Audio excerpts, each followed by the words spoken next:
来了，客官。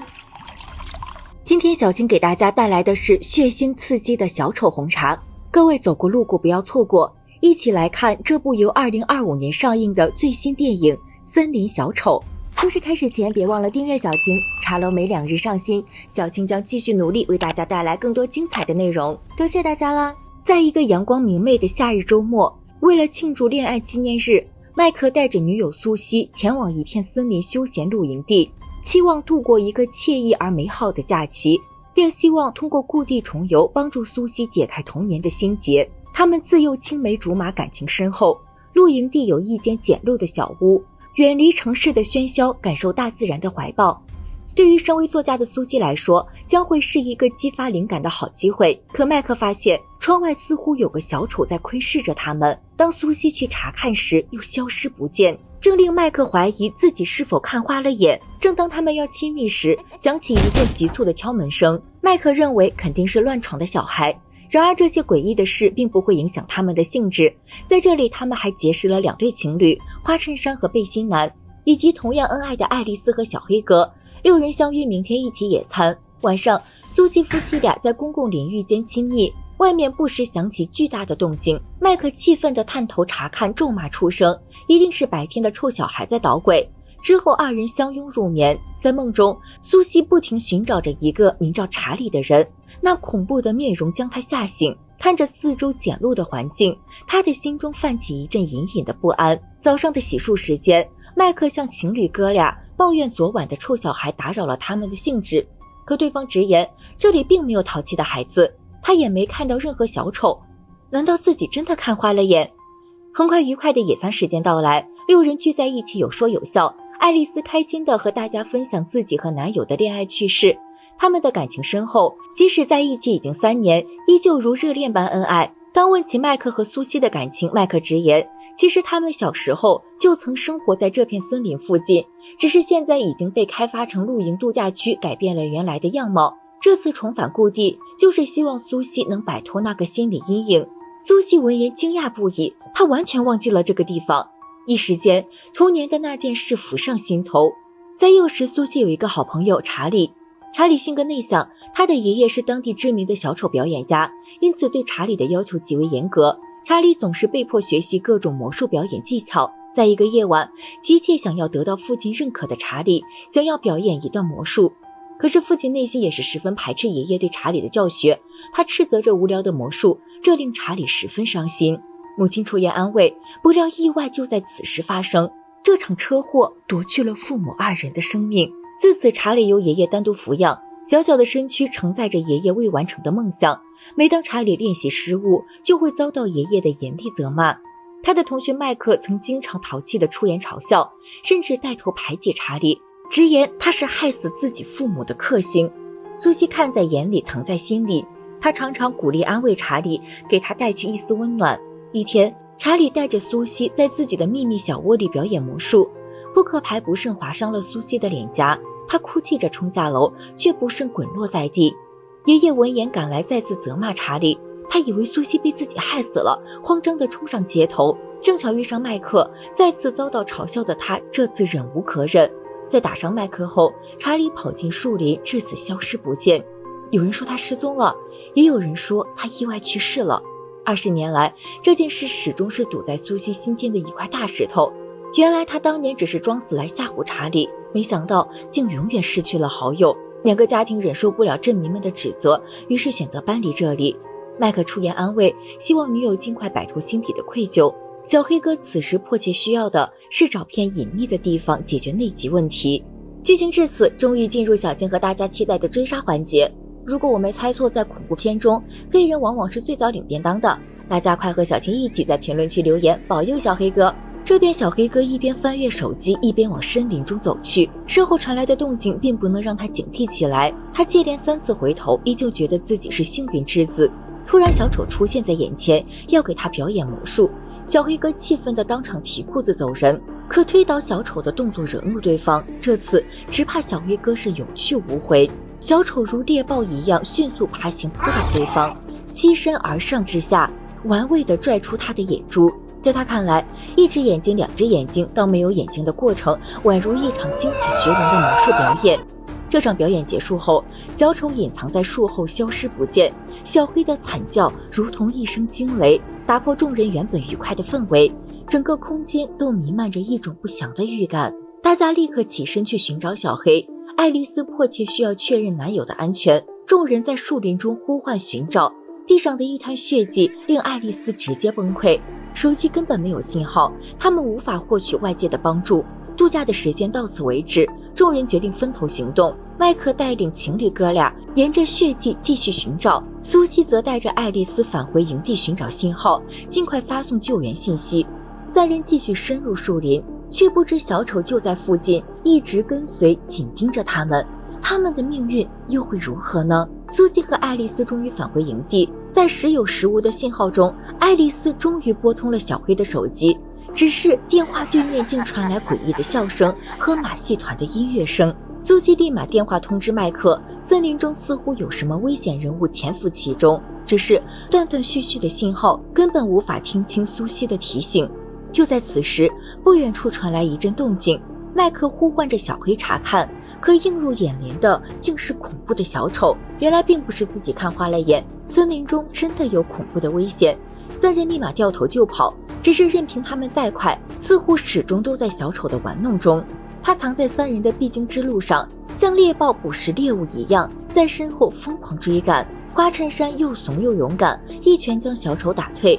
小丑只能嬉笑着返回，计划给这群人玩点更刺激的游戏。5人终于在营地集合，他们想尽了所有办法，都无法与外界取得联系。此时，门外响起小黑的呼唤。爱丽丝为了爱情夺门而出，她祈祷着希望爱人安然无恙。可是当来到面前时，男友竟被挖去了双眼，血淋淋地被绑在椅子上。这一幕令爱丽丝崩溃至极，她的心中燃烧起一团巨大的怒火。她咒骂着凶残的凶手，捡起木棍冲向小丑。可这样的做法更加激起小丑的兴致，他发出癫狂的笑声。这群人越痛苦，他就越开心。情侣哥俩趁机想要逃跑，可是车子早已被破坏，根本无法启动。难道5人真的在劫难逃吗？突然，小丑闪现在车后座，牢牢套出背心男的脑袋，可又在一瞬间消失不见。如今手机没有信号，车子也无法发动，步行逃离体力又不行，他们到底该怎么办？5人像热锅上的蚂蚁，焦急又慌乱。麦克提议返回营地休息，恢复体力，可爱丽丝气愤地驳回，现在这种情况谁还能睡得着？苏西提议，眼下这个小屋并不能保护他们必须在天黑前找到更加安全的地方躲避。此时屋外又传来小黑的呼唤，这令爱丽丝清醒，或许她的爱人只是眼睛看不见，正在寻找我们。小丑藏在小黑的身后，摇摆着双臂，模仿出小黑的声音。爱丽丝见状再次夺门而出，花衬衫直接拒绝跟随，她胆小怕事，还是在这里等待大家的好。爱丽丝发疯般在树林中寻找着爱人的身影，小黑的声音一声声冲击着她的脑神经。她掉头寻找，却直接撞上小丑的木棍。待苏西3人赶来，爱丽丝早已不见了踪影。转瞬间，3人被树藤缠绕住脚腕，行动受阻。就在这关键时刻，小丑登场，他仿佛置身于舞台之上，随着闪光灯的聚焦，他的表演即将成为最引人注目的焦点。爱丽丝被细绳捆绑在树枝上，她的嘴巴被胶带封住，只能发出微弱的呜咽。苏西3人就是这场表演的观众，这是一场巨人魔术演出。当锯子落下，魔术正式开始。爱丽丝的眼神中充满了恐惧与绝望。苏西3人奋力挣扎着，试图摆脱束缚，但这一切似乎都是徒劳。小丑面带诡异的笑容，锯子来回拉扯，仿佛这一切都是他最得意的作品。目睹这一幕，3人已经浑身瘫软在地。趁小丑沉浸在血腥的狂欢中时，他们迅速返回营地。眼下他们必须想办法逃走，否则今晚注定是难逃一死。花衬衫提议沿着公路跑，一定能遇到来往的车辆。可公路的路程太远，他们或许可以尝试走捷径穿过树林。但麦克认为自己已经20多年没有来过此处，根本记不清林中的路。但他们只能殊死一搏。于是他们背起装备，试图穿过树林。在小丑的家中，他依旧热衷气球魔术表演，只是小黑和爱丽丝早已失去呼吸，无法回应他热烈的掌声，这令他感到气愤，只能再次返回树林猎捕更多的观众。苏西四人不知跑了多久，众人累得气喘吁吁，小丑躲在暗处，像玩闹老鼠一样等待着合适的时机。花衬衫已经气急败坏，他还是认为顺着公路走最为合适。突然，苏西被套头抓走，这场大变活人令麦克惊讶不已，他必须找到苏西解救自己的爱人。三人再次产生争执，花衬衫体力不支，落后队伍，小丑趁机将他捉走，他被捆绑在大树枝上，一场人肉活靶子表演即将开始。就在小丑要扔出致命一刀的时候，袋子中的苏西挣扎着醒来，小丑只能再次将他打晕，拖回家中，将他放在观众席上，戴上红鼻子。